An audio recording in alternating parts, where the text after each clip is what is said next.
इस वीडियो में हम step practice book unit number 6 waves को डिस्कस करेंगे। First question, Doppler effect applies to. First question में पूछा गया कि डॉपलर इफेक्ट अप्लाई किस पे होता है। हम जानते हैं कि Doppler effect apply sound waves पे भी होता है और लाइट वेव्स पे भी होता है। तो करेक्ट ऑप्शन क्या होगी? चार्ली। एग्जाम्पल अगर आप देखें तो मोशन ऑफ स्टार, वहाँ पर लाइट वेव्स यूज़ हो रही हैं, और अगर हम बात करते हैं सोनार की तो वहाँ साउंड यूज़ हो रहा है। और इवन इलेक्ट्रोमैग्नेटिक वेव्स की अगर बात होती है कि साउंड एंड इलेक्ट्रोमैग्नेटिक वेव्स, तो तब भी ऑप्शन करेक्ट होती क्योंकि light waves are electromagnetic waves. तो फर्स्ट क्वेश्चन का answer Charlie. Second question, when the source of sound approaches the listener at rest. Second question में हमें कहता है कि सोर्स ऑफ साउंड अप्रोच कर रहा है लिसनर को और लिसनर रेस्ट पर है। द फ्रीक्वेंसी और pitch of sound received by him.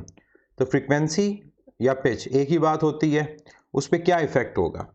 हमने डॉपलर इफेक्ट के जो केसेस पढ़े थे उसमें हमने ये बात कही थी कि जब भी हमारे पास सोर्स और ऑब्जर्वर के दरमियान अगर रिलेटिव मोशन हो और रिलेटिव मोशन की वजह से डिस्टेंस डिक्रीज़ करे, तो डिस्टेंस के डिक्रीज़ करने की वजह से हमारी जो फ्रीक्वेंसी होगी वो क्या कर जाएगी? इंक्रीज़। तो अगर सोर्स यहाँ पर मूव कर रहा है ऑब्जर्वर की तरफ तो डिस्टेंस डिक्रीज़ होने से फ्रीक्वेंसी इंक्रीज़ करेगी, पिच इंक्रीज़ करेगा। तो करेक्ट ऑप्शन क्या होगा? Beta, greater than the frequency of sound produced by the source.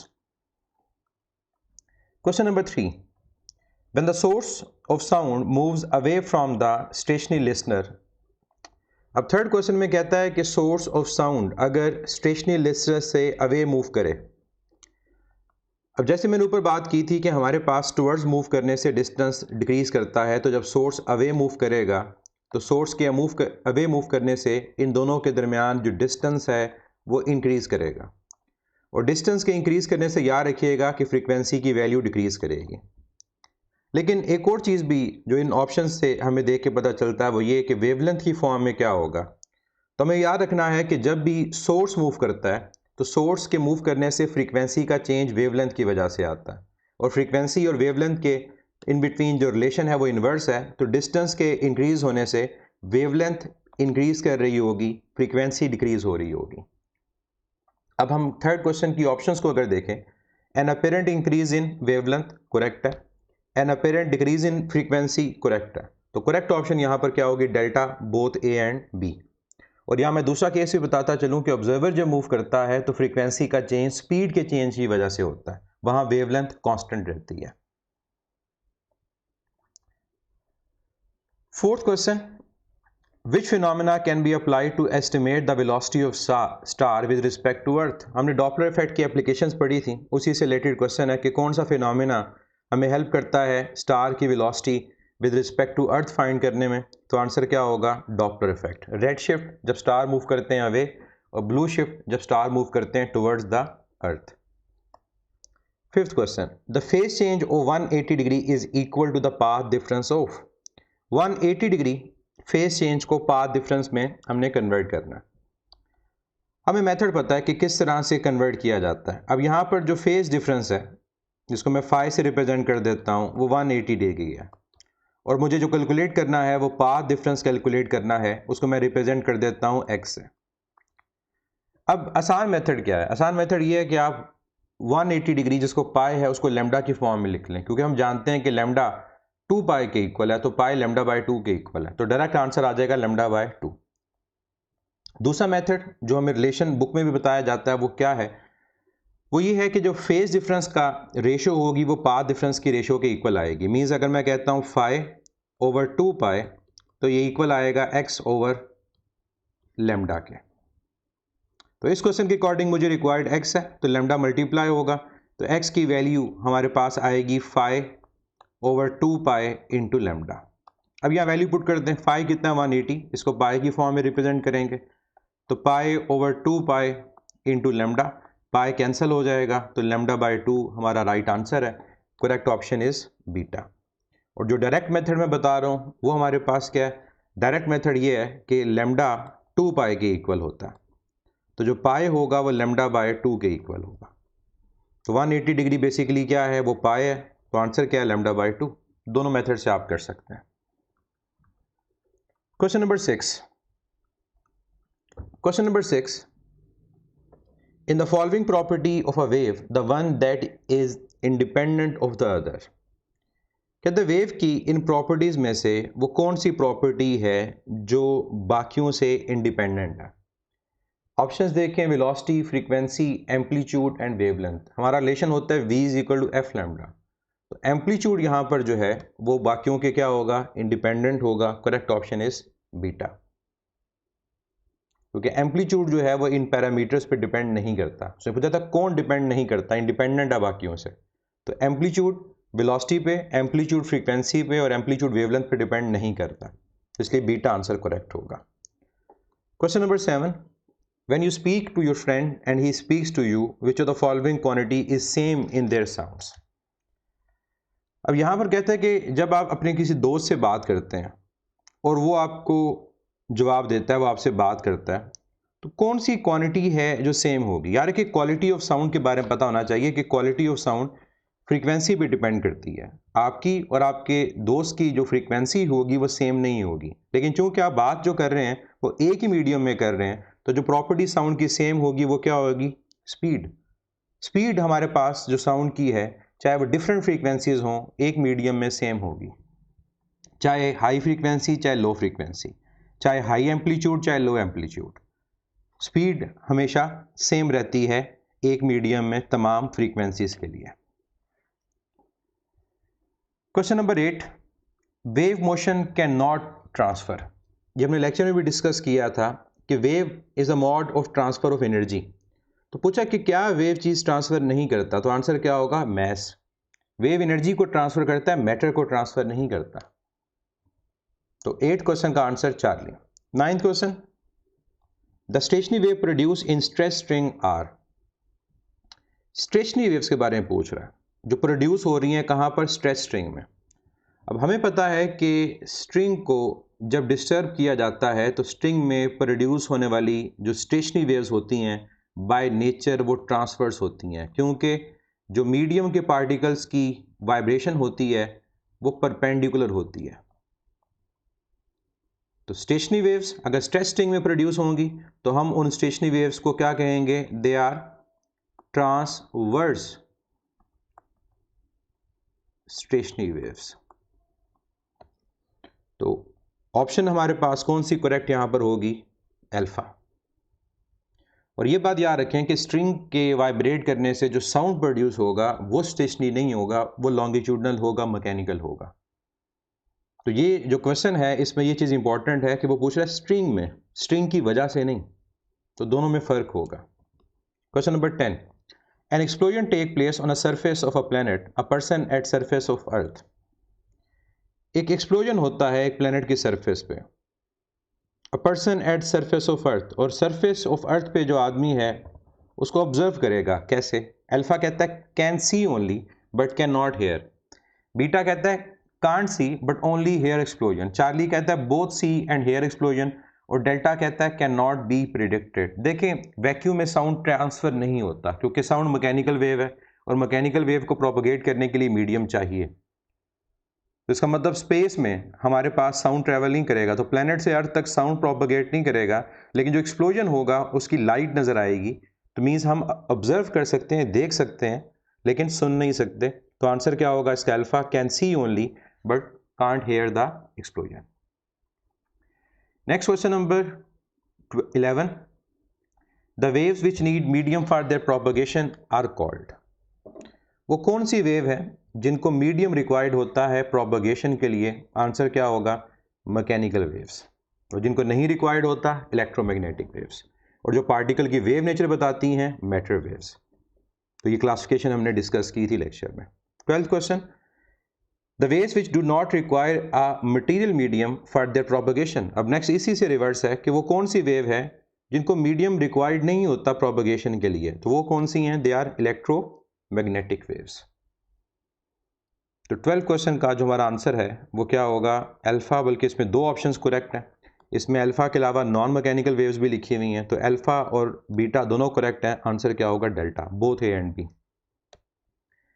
13th question, mechanical waves can be, mechanical waves जब हमने टाइप्स पढ़ी थी, they can be transfers as well as longitudinal. Depend करता है कि medium के पार्टिकल की vibration perpendicular है या लॉन्ग है। अगर तो अलॉन्ग द प्रोपगेशन तो फिर लॉन्गिट्यूडनल, अगर परपेंडिकुलर तो ट्रांसफर। तो आंसर क्या होगा? आंसर होगा both longitudinal and transverse waves. और इसी तरह से अगर आपसे पूछा जाता है कि स्टेशनरी वेव्स, तो याद रखिएगा स्टेशनरी वेव्स भी लॉन्गिट्यूडनल और ट्रांसवर्स दोनों हो सकती हैं। स्ट्रिंग में ट्रांसवर्स होती हैं और जो एयर कॉलम होता है उसमें लॉन्गिट्यूडनल होती हैं। इलेक्ट्रोमैग्नेटिक वेव्स क्या होती हैं? They are transverse by nature. और कौन सा फिनोमेना ट्रांसवर्स को लॉन्गिट्यूडनल को डिफरेंशिएट करता है? पोलराइजेशन। तो ये पॉइंट्स हमें पता होने चाहिए। 14 question, the relation between phase difference and path difference. Phase difference और पाथ डिफरेंस में रिलेशन पूछा हुआ है। अभी मैं ऊपर बात करके आया हूँ क्वेश्चन के अंदर कि ratio between phase difference will be equal to ratio between path difference. अगर मैं अल्फा ऑप्शन को देखता हूँ तो अल्फा ही करेक्ट है, क्योंकि 2 पाई 5 से मल्टीप्लाई होगा, 5 over 2 pi X path difference over lambda, तो अल्फा ऑप्शन इज करेक्ट। तो ये रिलेशन मैं दोबारा यहाँ पर मेंशन कर रहा हूँ, इसको याद रखिएगा कि हमारे पास जो भी रेशियो होगी फेज डिफरेंस की किसी वेव के अंदर, वो रेशियो उस वेव की पाथ डिफरेंस की रेशियो के इक्वल आएगी। अब मैं अगर कहता हूँ फेज डिफरेंस 2 पाई है तो पाथ डिफरेंस लेमडा। अगर फेज डिफरेंस मेरे पास 5 है तो पाथ डिफरेंस कितना है? x। तो ये इक्वल है। तो चाहे इसको आप 5 की फॉर्म में लिखें क्रॉस मल्टीप्लाई करके, तो ये आएगा 2 पाई x divide by lambda. 15th question, if a wave is traveling at a speed of 130 meter per second and has a wavelength of 5 meter, frequency is। हमें वेव की स्पीड गिवन है 130 metre per second, wavelength है 5 metre, हमने frequency को calculate करना है। v is equal to F lambda हम use करेंगे रिलेशन, तो f इक्वल आएगा v बाय लेमडा के। v है 130 और वेवलेंथ है 5। 130 को हमने डिवाइड करना है किससे? 5 से। इसको आप करें 5 इंटू 2 10, रिमाइंडर क्या आएगा 30, तो 630 26 हर्ट्ज आंसर होगा। Correct option is Charlie. Question number 16. When two identical waves moving in opposite direction reach at a point simultaneous such that they have same frequency, then। अब स्टेटमेंट को आपने proper पढ़ना है कि दो आइडेंटिकल वेव्स हैं लेकिन मूव कर रही हैं ऑपोजिट डायरेक्शन में और रीच करती हैं एक पॉइंट पर साइमल्टेनियसली, और उनकी जो फ्रीक्वेंसी है वो क्या है? सेम। जब ऑपोजिट डायरेक्शन में आइडेंटिकल वेव्स सुपरपोज करती हैं तो उनकी वजह से प्रोड्यूस क्या होती हैं? Stationary waves. तो ये कंडीशन हमने पढ़ी थी principle of superposition of wave में। अगर frequency different direction same interference, अगर frequency different direction same beats, और अगर फ्रीक्वेंसी ऑपोजिट लाइन सेम और हमारे पास आइडेंटिकल हो respect to frequency and amplitude, तो प्रोड्यूस क्या होती हैं? Stationary waves. 17th question, we can produce stationary waves in. Stationary wave हम कहाँ प्रोड्यूस कर सकते हैं? स्ट्रेच स्ट्रिंग, एयर कॉलम, दोनों ऑप्शन मेंशन है, तो आंसर क्या होगा यहाँ पर? Charlie, both A and B. Question number 18, in stationary wave generated on a stretch string the relation for speed of wave will be. अगर स्टेशनरी वेव प्रोड्यूस होती हैं स्ट्रिंग के अंदर तो स्पीड का रिलेशन क्या होगा? ऊपर हमने बात की है कि जब हमारे पास स्ट्रिंग में स्टेशनरी वेव प्रोड्यूस होती हैं तो वो बाय नेचर ट्रांसफर्स होती हैं। अगर वो बाय नेचर हमारे पास ट्रांसफर्स हैं तो ट्रांसफ़र की स्पीड का फार्मूला क्या होता है? Under root tension in a string over mass per unit length. यहाँ जो m डॉट है लीनियर मास डेंसिटी, ये मास पर यूनिट लेंथ है, और ये रिलेशन याद रखिएगा अप्लाई होता है ट्रांसवर्स वेव के लिए। इस वजह से हमारे पास option alpha correct, beta correct, तो correct answer is Charlie, both A and B. 19th question, if for a stretch string tension is made from f to 4f। Stretch string में tension f से 4f 4 times increase हो गई है, तो speed पर क्या effect होगा? ऊपर आप क्वेश्चन में देखें 18 में, तो स्पीड और टेंशन का रिलेशन बताया हुआ है और नज़र आ रहा है कि स्पीड का और टेंशन का रिलेशन क्या है? डायरेक्ट, लेकिन अंडर रूट के साथ। तो अगर टेंशन की वैल्यू 4 टाइम्स इंक्रीज हो जाती है तो 4 का अंडर रूट 2, तो speed of sound, speed of waves जो होगी वो क्या हो जाएगी? डबल हो जाएगी। तो करेक्ट ऑप्शन यहाँ पर क्या होगी? Beta, 2 times v। Next question number 20, to produce a single harmonic in a stressed string we will pluck it from। अगर हमारे पास सिंगल हार्मोनिक को प्रोड्यूस करना है, इसका मतलब ये हमारे पास होता है कि हमने जो फर्स्ट फ्रीक्वेंसी है जिसको फंडामेंटल फ्रीक्वेंसी कहते हैं उसको रेजोनेट करवाना है। तो उसको रेजोनेट करवाने के लिए हमें स्ट्रिंग को कहाँ से प्लग करना पड़ेगा? Single harmonic means fundamental frequency will plug from, answer क्या होगा? L/2। क्योंकि हमने जब कंडीशंस पढ़ी थी तो हमने देखा था कि हमारे पास स्ट्रिंग में जो फर्स्ट हमारे पास केस होता है वो ये होता है, एक लूप प्रोड्यूस होता है, दो नोड्स और एक एंटी नोड्स, और ये प्रोड्यूस करने के लिए हमें इसको सेंटर से प्लग करना पड़ेगा। तो लेंथ अगर L है तो ये क्या होगा? L/2। तो टोटल लेंथ हमारे पास L, तो सेंटर से प्लग करेंगे तो ये L/2 आएगा। तो करेक्ट ऑप्शन यहाँ पर हमारे पास क्या बनेगी? L/2। क्वेश्चन नंबर 21, और इसी तरह नेक्स्ट केस में L/4, और फिर ये आगे मूव करता रहेगा पॉइंट। और हम कैसे पता चलता है ये पॉइंट कहाँ पे? नोड्स, क्योंकि जहाँ पर नोड्स प्रोड्यूस होते हैं एच के करीब वो पॉइंट्स हमारे पास होते हैं जहाँ से हमें उनको प्लग करना होता है ताकि रेजोनेंस प्रोड्यूस हो। 21 question, for stationary wave in a stretch string we always have. कहता है स्टेशनरी वेव जो स्ट्रेच स्ट्रिंग में प्रोड्यूस होती है तो हमारे पास क्या चीज़ हमेशा होती है? अब यहाँ पर आगे कहता है डैश ऑन टू एंड्स, तो देखें जो एंड फिक्स है वहाँ पर हमेशा क्या प्रोड्यूस होगा? नोड। वहाँ पार्टिकल फ्री नहीं होते वाइब्रेट करने के लिए, तो आंसर इसका क्या होगा? नोड्स। और पाइप अगर हमारे पास होता तो पाइप दोनों एंड से ओपन है, वहाँ पार्टिकल इजीली वाइब्रेट कर सकते हैं, तो ओपन एंड पर प्रोड्यूस क्या होते हैं? Anti nodes. Question number 22, the distance between two nodes और anti node is always. Question में हमें कहता है कि दो नोड्स या दो एंटी नोड्स हों। अब यहाँ पर मेंशन नहीं है तो याद रखिएगा हम कंसेक्टिव ही कंसिडर करेंगे, हम अल्टरनेट खुद से नहीं सोच लेंगे। कोई भी दो नोड्स हों या दो हमारे पास एंटी नोड्स हों, उनके दरमियान डिस्टेंस कितना होता है? λ/2। लेट से अगर मैं ये स्टेशनरी वेव्स को ड्रॉ करता हूँ तो ये पॉइंट हमारे पास जहाँ पार्टिकल की डिस्प्लेसमेंट ज़ीरो है ये नोड्स हैं, और इनके बिटवीन जहाँ पार्टिकल डिस्प्लेस करेंगे अपवर्ड या डाउनवर्ड मैक्सिमम डिस्प्लेसमेंट ये एंटी नोड्स हैं। तो नोड्स के दरमियान डिस्टेंस कितना है? λ/2।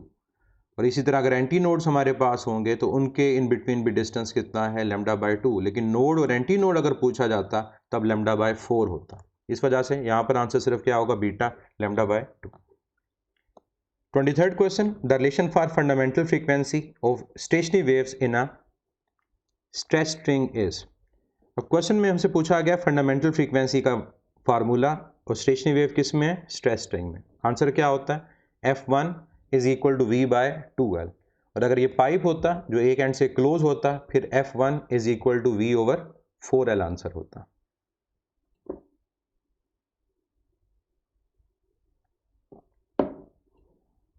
नेक्स्ट क्वेश्चन नंबर 24,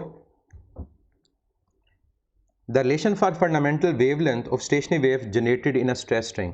ऊपर हमसे पूछा गया था फंडामेंटल फ्रीक्वेंसी का फार्मूला, और अब पूछा गया है फंडामेंटल वेवलेंथ का फार्मूला। तो अगर आप इस फार्मूला को भूल जाते हैं तो आप जो nth हार्मोनिक के लिए है उस फार्मूला को याद रख लें, n टाइम्स F1। और इसी तरह हमारे पास जो λn का रिलेशन था वो क्या था? वो λ1/n था। F1 की वैल्यू स्ट्रिंग के लिए V/2L होती है, और जो λ1 की वैल्यू होती है वो 2L के इक्वल होती है। तो फंडामेंटल में n की वैल्यू क्या पुट करेंगे? 1। लैम्डा कितना है? 2L/1, तो आंसर क्या आएगा? 2L। तो करेक्ट ऑप्शन हमारे पास यहाँ पर alpha. Question number 25, as a frequency for stationary wave in stretch string increase the value of. 25 question में कहता है कि फ्रीक्वेंसी की वैल्यू अगर इंक्रीज करती है तो हमारे पास क्या होगा?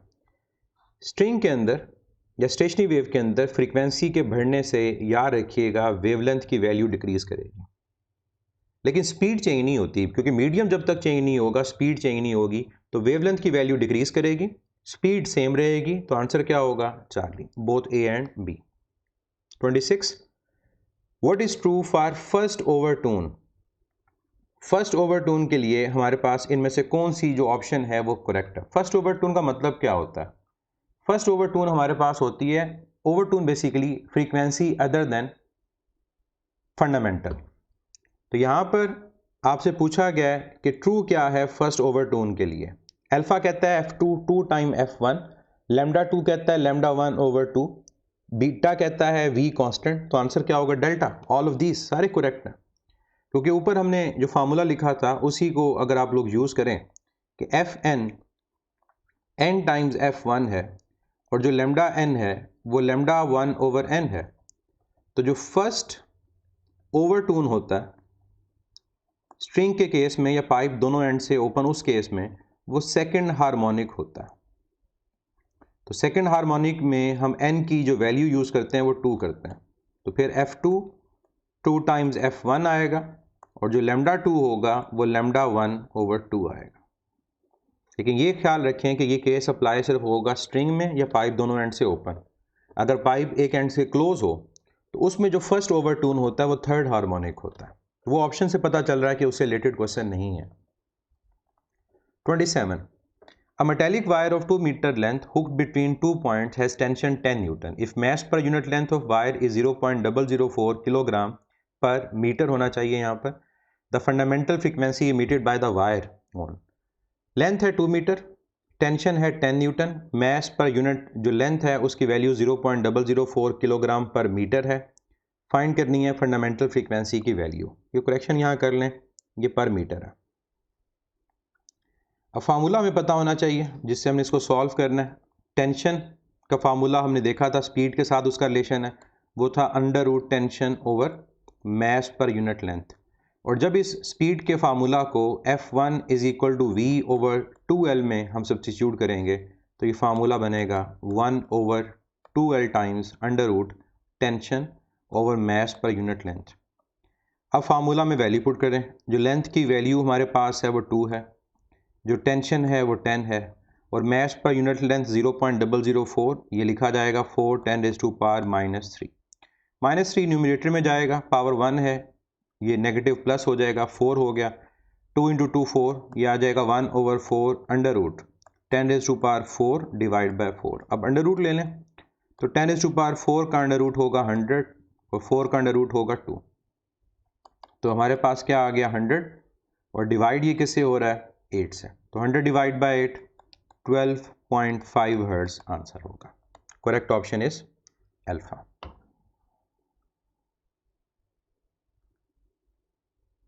Next question number 28. The minimum length of a tube open at both ends that resonate with tuning fork of frequency 350 Hz is 28 question में हमसे ये पूछा गया है कि मिनिमम लेंथ हमारे पास क्या होगी ट्यूब की जो ओपन है बोथ एंड से, जो रेजोनेट करे एक ट्यूनिंग फॉर्क जिसकी फ्रीक्वेंसी 350 हर्ट्ज है और स्पीड ऑफ साउंड यहाँ पर गिवन है 350 मीटर पर सेकेंड।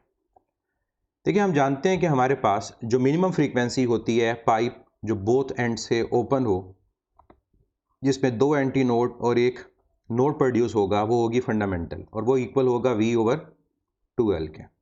तो यहाँ से आप देख सकते हैं कि हमारे पास जो लेंथ का रिलेशन आएगा वो V ओवर 2 टाइम F1 के इक्वल आएगा। तो V की वैल्यू 350 है, जो फ्रीक्वेंसी यूज़ हुई है वो भी 350 है, 350 से कैंसल आउट हो जाएगा, ये 1 ओवर 2, तो 1 ओवर 2 क्या होता है 0.5 मीटर। तो correct option is Charlie. 29 question, the wavelength of fundamental mod of vibration of close organ pipe. Wavelength fundamental mod के लिए मींस फंडामेंटल फ्रीक्वेंसी जो होगी उसके लिए क्लोज ऑर्गन पाइप के अंदर। अब क्लोज ऑर्गन पाइप का मतलब होता है कि एक साइड उसकी ओपन है और एक साइड उसकी क्लोज है, और यहाँ जो फंडामेंटल होता है वो एक नोड और एक एंटी नोड होता है। अब एक नोड और एक एंटी नोड का मतलब है distance between node and anti node. तो नोड और एंटी नोड के इन बिटवीन जो डिस्टेंस होगा वो कितना होगा λ/4। तो लेंथ ऑफ पाइप को हम λ/4 से रिप्लेस करेंगे तो वेवलेंथ क्या आएगी 4 टाइम्स L, और इस केस में जो फंडामेंटल होती है वो 2L के इक्वल होती है। तो करेक्ट ऑप्शन क्या होएगी Charlie. Question number 30. If two waves are superimposed to form a stationary wave, what will be the speed of wave having frequency 300 Hz while the distance between the two nodes is 1.5 meter? Speed हमें find करनी है उस wave की, frequency है 300 hertz और distance between two nodes 1.5 metre है। अब distance between two nodes देने की रीज़न क्या है? हम जानते हैं कि दो नोड्स के दरमियान जो डिस्टेंस होता है वो λ/2 होता है। तो बेसिकली वेवलेंथ फाइंड करने के लिए आपको दो नोड्स के दरमियान डिस्टेंस दिया गया, यहाँ से 2 मल्टीप्लाई करेंगे तो वेवलेंथ कितनी आ जाएगी 1.5 इंटू 2 3 मीटर। फ्रीक्वेंसी गिवन है 300 हर्ट्ज, फाइंड करनी है हमने स्पीड, तो v is equal to F lambda, 300 multiply हो जाएगा 3 से, तो आंसर क्या आएगा 900 unit metre per second. Correct option is delta. 31 in Doppler effect change in frequency depends upon. Doppler effect में चेंज इन फ्रीक्वेंसी किस पे डिपेंड करती है? फर्स्ट ऑप्शन हमारे पास यहां पर कहता है distance between source and listener, beta कहता है speed of source and listener, Charlie density of air, delta frequency of source. हम जानते हैं डॉपलर इफेक्ट रिलेटिव मोशन पे डिपेंड करता है और रिलेटिव मोशन में डिस्टेंस मैटर नहीं करता, चेंज इन डिस्टेंस मैटर करता है। और डिस्टेंस कब चेंज होगा? जब source with respect to listener या listener with respect to source move करेगा। तो आंसर क्या होगा? Speed of source and listener, क्योंकि अगर दोनों स्टेशनरी होंगे डॉपलर इफेक्ट अप्लाई नहीं होता। अगर दोनों के दरमियान रिलेटिव वेलोसिटी जीरो है डॉपलर इफेक्ट अप्लाई नहीं होता, लेकिन जब एक दूसरे के रिलेटिव मूव करेंगे तो तब डॉपलर इफेक्ट अप्लाई होता है। तो answer will be beta. Distance गलत ऑप्शन है, डिस्टेंस की जगह अगर चेंज इन डिस्टेंस होता फिर अल्फा करेक्ट ऑप्शन थी। 32 A sound source of frequency 600 Hz is moving towards an observer with velocity 20 meter per second. The speed of sound is 340. The frequency heard by the observer will be. Sound source जिसकी frequency 600 hertz है move कर रहा है towards, तो towards का case कितनी speed से? 20 metre per second. Speed of sound बता दी 340, फ्रीक्वेंसी जो ऑब्जर्व करेगा वो कितनी होगी? अब डाटा के अकॉर्डिंग हमें एक्चुअल फ्रीक्वेंसी गिवन है 600 हर्ट्ज, हमें सोर्स की स्पीड गिवन है 20 metre per second, speed of sound हमें 340 मीटर पर सेकेंड यूज़ करने को कहा गया, ना भी देता तब हम 340 यूज़ करते। हमें ऑब्जर्व फ्रीक्वेंसी फाइंड करनी है। केस है source is moving towards observer, formula होता है F dash is equal to V over V minus U S into F. अब यहाँ पर वैल्यूज पुट करें, v रिप्लेस हम कर देंगे 340 से, नीचे 340 में से यूएस जो 20 है वह सब्ट्रैक्ट होगा और f कितना है 600। अब डिनोमिनेटर में हमारे पास आ जाएगा 320, ये ज़ीरो कैंसल आउट हो गया और ये मल्टीप्लाई क्या हो रहा है 600। अब हमें इसे सॉल्व करना है 34, 32, 600। एक चीज़ हमें पता चल रही है कि जब हम इसको सॉल्व करेंगे 34 को और 32 को, आंसर 1 से ग्रेटर आएगा, और जब वो 600 से मल्टीप्लाई होगा तो आंसर 600 से ग्रेटर होगा और 600 की रेंज में। इसमें अल्फ़ा और डेल्टा तो नहीं बन सकता, और ये 34 और 32 क्लोज हैं तो 1 पॉइंट समथिंग आंसर आएगा, तो आंसर जो होगा वो 600 से थोड़ा सा ग्रेटर होगा और वो ऑप्शन कौन सी बनती है? बीटा। अगर एग्जैक्ट आंसर फाइंड करना चाहें फिर आप इसको सॉल्व करेंगे। लेट से मैं अगर कहता हूँ 2 तो यहाँ के पास आ जाएगा 17 और ये आ जाएगा 16 मल्टीप्लाइड बाय 600। अब 17 को जब हम डिवाइड करेंगे 16 से तो 116, रिमाइंडर हमारे पास क्या आएगा 1.0, फिर हमारे पास यहाँ पर आ जाएगा 100। अब 16 और 100, अब आपको पता होना चाहिए कि हम यहाँ पर क्या फैक्टर मल्टीप्लाई करें कि हम 100 के क्लोज आएँ। 16 इंटू 5 हमारे पास क्या होता है 80 और 16 इंटू 6 क्या होता है 96, तो यहाँ 6 आपके पास आएगा और ये आएगा 96। तो मीन्स जब मैं 17 और 16 को सॉल्व करूँगा तो ये 1.6 मल्टीप्लाइड बाय 600। अब इसको आप मल्टीप्लाई कर लीजिएगा, मैं डायरेक्ट बता देता हूँ आपको कि 1.6 जब मल्टीप्लाई होगा 600 से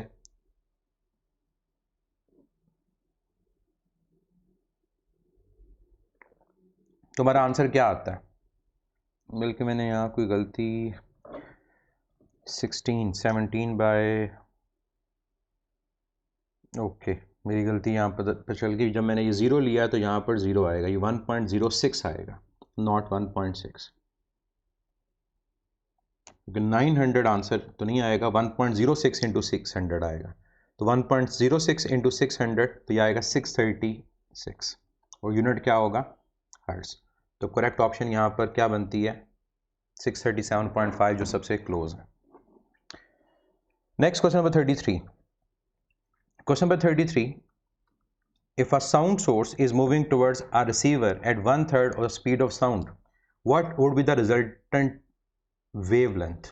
अब स्टेटमेंट में देखें कि सोर्स मूव कर रहा है इतनी स्पीड से और टुवर्ड्स मूव कर रहा है, तो रिजल्टेंट वेवलेंथ क्या होगी? अगर तो ये होता ना ऑब्जर्वर मूव कर रहा है तो फिर रिजल्टेंट वेवलेंथ और एक्चुअल वेवलेंथ सेम होती, लेकिन अगर सोर्स मूव करेगा तब हमारे पास चेंज आता है।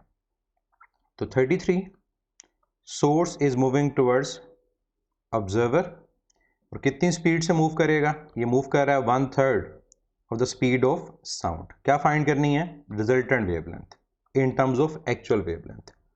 डायरेक्ट फार्मूला अप्लाई करें। फार्मूला क्या होगा? v minus U S over v into lambda. Values यहां पुट करनी है, जो वैल्यूज गिवन है उनको देखें। हमारे पास सिर्फ यूएस की वैल्यू है और वो है v/3। एलसीएम लेंगे तो हमारे पास ऊपर जो एलसीएम आएगा वो क्या आएगा?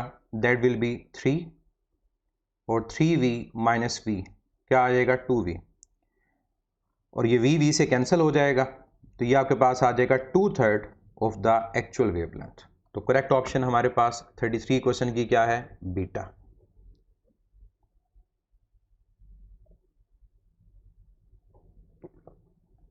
थर्टी फोर क्वेश्चन,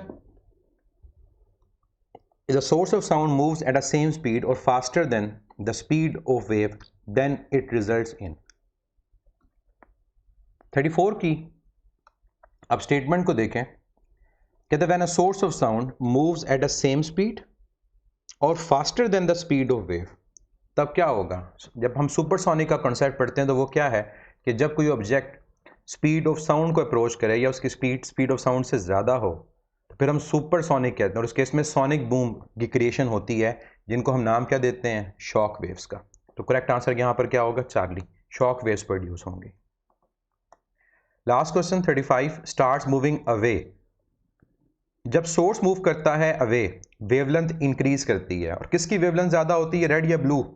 हम जानते हैं रेड, इसी वजह से इसको क्या बोलते हैं? Red shift. और अगर स्टार मूव करता है टुवर्ड्स, वेवलेंथ डिक्रीज करती है, तो किसकी वेवलेंथ कम है? ब्लू। हम इसको क्या बोलेंगे? Blue shift.